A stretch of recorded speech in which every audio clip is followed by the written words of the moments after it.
Alright, what's up ladies and gentlemen? How's it going? I am Is There No One Else? The video I'm bringing you today, I'm just briefly going to show the intro for the new Elsewhere DLC that's coming out this summer in Q2. I will provide a link in the description to this video so you guys can go watch it if you want. There's a lot to unwrap in this video, so I'm just going to discuss the first part and then dive into that a little bit and yeah, try and keep the video around 10 to 15 minutes, and then we'll dive into Wrathstone afterwards. So this is going to be discussing what they talked about for Q2. So before we do that, I'm sure you guys want to see the preview. Hopefully we got it here.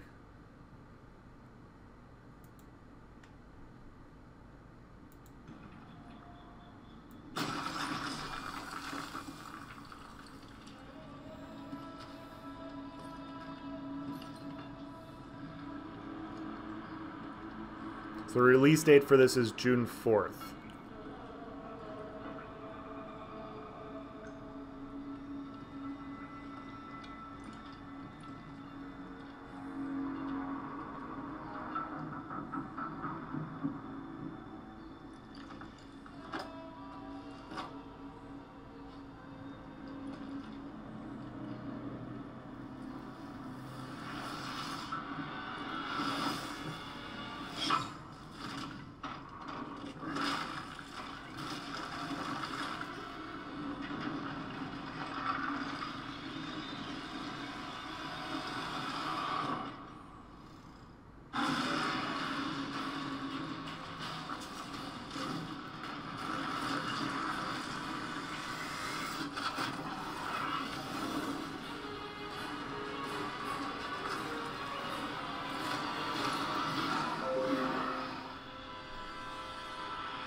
Badass.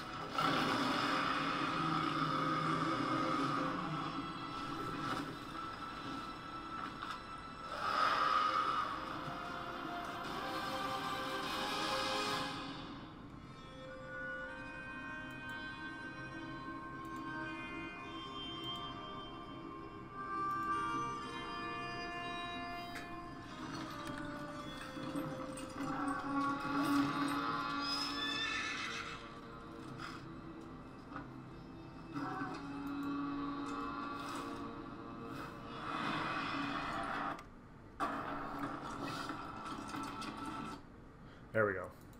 So,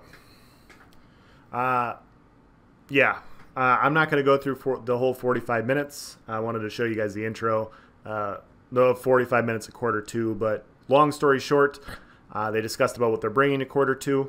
The number one thing is they're bringing the Necromancer class. The new PvE area is going to be 3 different areas. It's all Khajiit area. It's like desert, jungle, something else. And the storyline behind it is the Imperials have invaded the Khajiit with their Necromancer army, and dragons are now attacking Khajiit as well, and it's your job to help them. So pretty cool. Dragons are coming back. The Necromancer is a class. They talked about it a little bit. We're not going to know much about their entire skill line. He did show a sneak preview for one of their class lines. Let's see if I can pull it up here. Get to it. I think it is right here. So he went through it, basically said Necromancer is going to be its own class. You are a summoner. You summon skeletons. You summon things to heal you. You can summon different things. You can resurrect corpses, any corpses. So PvP corpses apparently, PvE corpses. Yeah. But the difference between this and other classes, according to him, is that it's not just a summon and all of a sudden you have this thing next to you for a while. You summon it, it attacks, it dies. And so the gist is with the lore, necromancy isn't a perfected art. You know, it's not always easy to do that. So you can't have like perfected pets around you all the time. So it's not going to be like a Sork where, you know, where you have your Twilight and your Scamp running around. It's not going to be like a Warden where you have your bear running around with you. You summon it, it attacks, it dies. You summon it, it heals, it dies. Very cool. So it's going to be kind of, they want to make it its own thing, which I think is perfect. As I said before, I do have the PTS. When this comes out, I will be testing this thoroughly, going through the class lines, showing the skills and everything, kind of how it plays. Really excited about a new class, obviously. You know, with new classes comes new balance issues, but should be fun. It seems like it's a really cool idea, and basically what he said is there's a high skill ceiling, and so I think that's what all PvPers want is, you know, classes that, you know, aren't one button, you know, set and forget. So very cool. Very excited about this. On top of that, they also discussed changes to Cyrodiil. The biggest one that the biggest two that they talked about was, number one, they're now enlisting Sheogorath into Cyrodiil, and Sheogorath will drop a weapon. It is not the Wabbajack, which is kind of disappointing. Like, Wabbajack should have been the first weapon in my opinion, but that's okay. You drop it. What happens is it drops somewhere in Cyrodiil. You can go to it. Anybody can pick it up. Picture Emperor buffs. That's what they said. Emperor buffs, you'll be able to knock down siege walls with it. Whatever your weapons are, all of a sudden with this weapon, you'll get 5 new skills plus an ultimate. And, you know, because it's Sheogorath, if you guys know anything about him, he likes to play tricks on people. This weapon, it needs to be fed. And so it feeds off of people that you kill. And if you're not killing people, it feeds off of you and it kills you. So really cool. I think this is a really cool idea, and I'll dive into that a little bit now, and that's why this video is going to be like 15 minutes long. But one of the issues in PvP right now is, you know, when a campaign starts to die, or like when population starts to get lost, there are oftentimes, you know, you're already fighting outnumbered. You know, like sometimes there's 3 bars of one faction and then 1 to 2 bars of the other one. So you're already outnumbered. Well, typically when that happens, the 3 bars steamroll everything. They take most of the keeps. They take the Emp keeps. And now they have Emperor. So now they have Emperor buffs with Emperor, and they outnumber you. And it becomes a big uphill battle. And a lot of people, you know, they don't want to play at that point. And so you see a lot of people faction jumping. You know, so if all of a sudden Red's dominating, hypothetically, people from Blues will hop on Reds to get the easy AP from taking keeps. If Yellow's dominating, people will hop on Yellow. If Blue's dominating, people will hop on Blue, because they want to keep getting AP, and it's easier to get AP as the winning faction than it is as the losing faction. And that's fine. You know, that's one of the issues with PvP right now. And my idea in a previous video was, you know, I thought it'd be cool to have like wards of Cyrodiil. And so you have your Emperor. So let's say Red gets Emp, hypothetically. Ebonheart gets Emp. They get the 50% bonus, Emperor, whatever. But Aldmeri, Dominion, and Daggerfall, they each get a ward of Cyrodiil, you know, or whatever. So they have a guy that gets buffs as well, but instead of the 50% buffs, they get 20 to 25%. And so it's whoever's number 1 in AP gain in your faction. It gives them a bonus, so that, and it's only when Emperor is crowned. This only happens when Emperor is crowned. But that would give people a chance to fight back and defend. You know, so if all of a sudden, you know, yeah, you're still outnumbered, yeah, you're still going against Emperor, but now you have somebody that can kind of, you know, defend a keep against a wave. You know, there's stuff like that, and I think that would kind of tilt things more and, you know, make it a little bit more balanced. This kind of accomplishes the same thing. This weapon can accomplish the same thing. It's basically a moving wild card. It drops somewhere, a bunch of people rush to it, because who doesn't want a weapon that gives you Emp buffs? You know, like, who doesn't want that? Really cool idea. And then you just slay everybody. People are going to want to pick up this weapon. All of a sudden, the loop, you know, the loop around Imperial City where everybody just goes from keep to keep, 40, 50 people. You know, if all of a sudden this weapon drops, you know, in Velastris, everybody's going to Velastris. So that means, like, even if you don't want to go and you just want to go PvP somewhere else, you're going to see a little bit less people while that's being battled, you know? And so there's a whole... This wild card just introduces so many more strategic things that could potentially happen. You know, you're going to see people wanting to take all these different outposts, these outer parts of Cyrodiil, in the hopes that, okay, well, we have our home keeps, but if it drops in Velastris, we're going to maybe want to take this outpost over here so we can fast travel to the outpost and get there in time to battle it out for this weapon. I think this is going to do a good job of spreading people out. It has the potential to. It has also the potential to break the game. Like, it could be very strong. It could be, stupid broken. But at the same time, it's a cool idea. And it goes in line with, crazy shit that Sheogorath does. So it makes a lot of sense to me. I like the idea. I think it's going to make PvP really cool. And like I said, it's going to help get people out of the loop, in my opinion. The next thing that they discussed, so we've already discussed the Necromancer, we discussed that. The final thing that they kind of discussed from a PvP perspective is Imperial City will no longer be a part of Cyrodiil. It's going to be its own queuable campaign.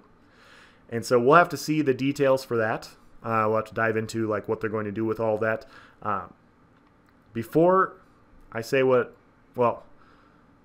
I think that's a great idea. I think Imperial City being its own campaign is an amazing idea. I think it's way better than what it currently is. Currently, Imperial City is just there. And, even if there are people in Imperial City, it gets wiped too easily.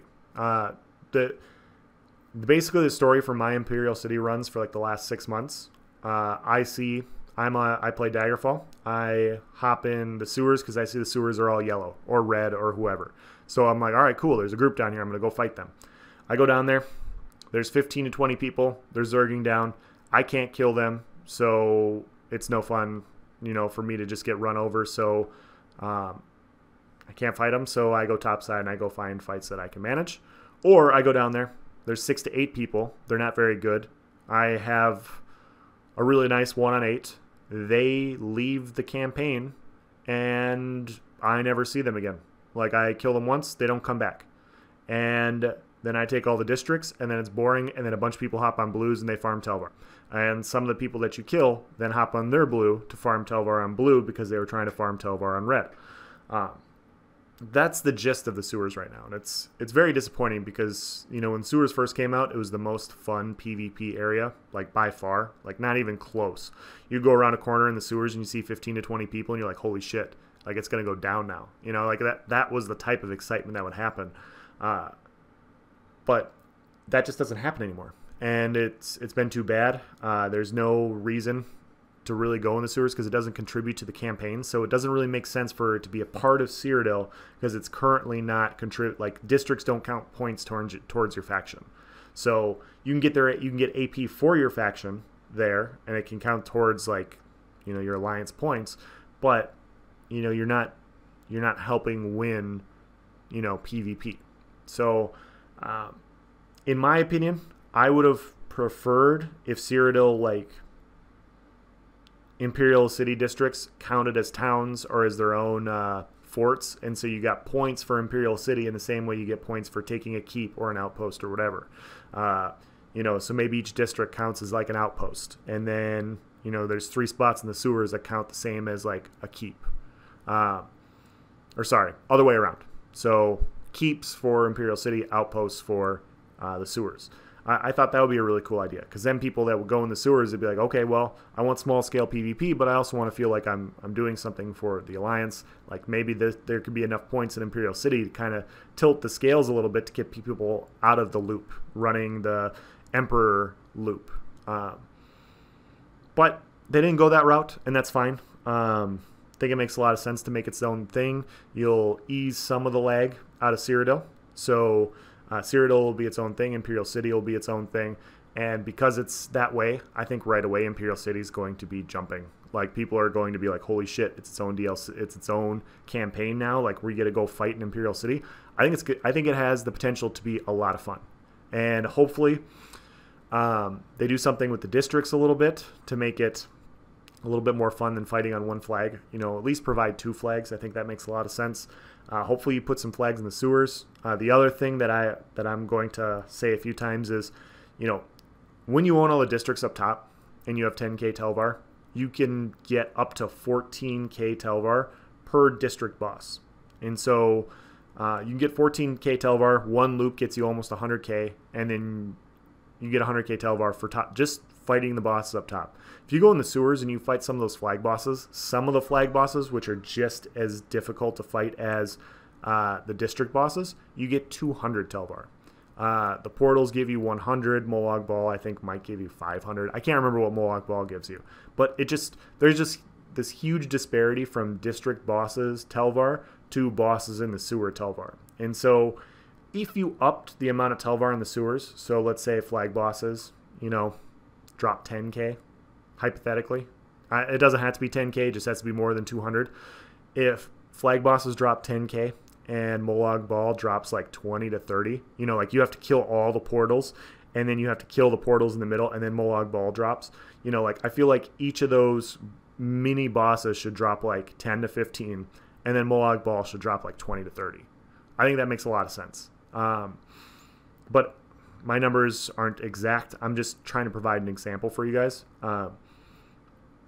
I think that would bring people back into the sewers. And so then all of a sudden you don't have people running loop to loop, district to district. You have people going, okay, well, there's like 20 people up top.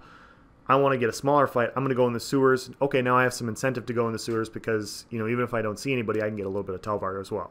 So that's my idea. Obviously, they haven't discussed that yet. Hopefully that's something that they bring up.